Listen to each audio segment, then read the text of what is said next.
偉基情。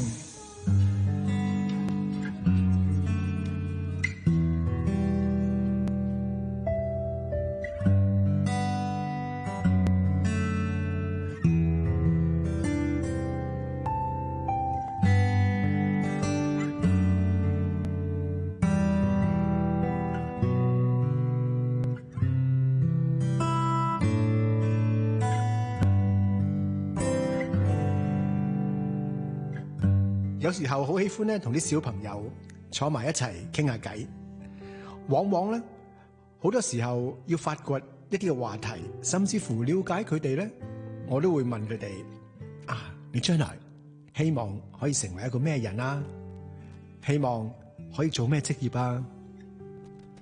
似乎好似一個好簡單嘅問題，但係見到一班嘅小朋友左思右想咁樣樣，天真活潑嘅樣貌咧，令到你咧，好似已經唔能夠咧喺希望呢兩個字集中到啦，因為你會發覺，你會注意到佢哋嘅面孔，佢哋表達出嚟嘅就係一個希望。有一日你問翻我轉頭，你希望將來係點咧？哇！我都諗咗好耐，嗰一刻我覺得自己好彷徨，唔知道應該將希望放喺生命裏邊嘅邊有部分。有啲朋友話，好多嘅事唔係睇到希望先至去堅持，而係不斷堅持咧，就見到希望啦。似乎咧呢一個係名言啊吓。每一次咧，我諗緊希望將來咧會成為一個咩嘅人啦，又或者可以參與啲咩嘅活動啦，總係覺得希望呢兩個字咧越嚟越容易講，但係難做。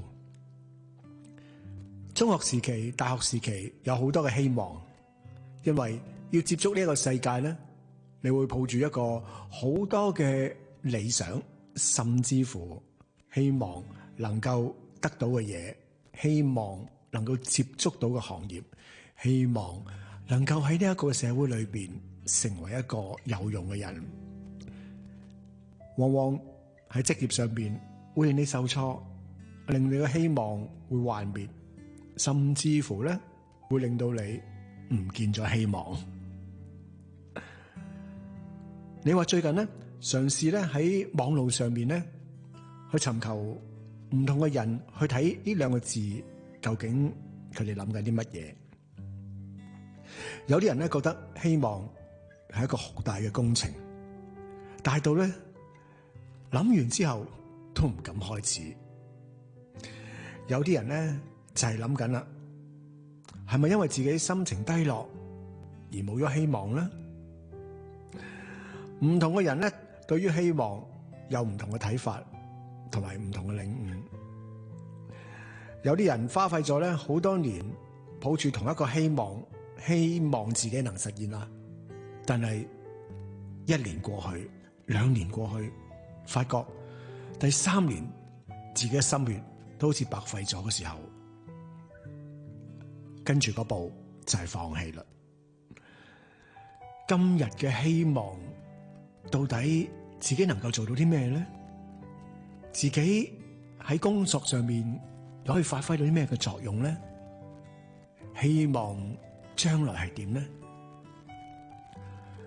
除咗人話昨天嘅夢想係今日嘅希望之外，亦都係明日嘅實現。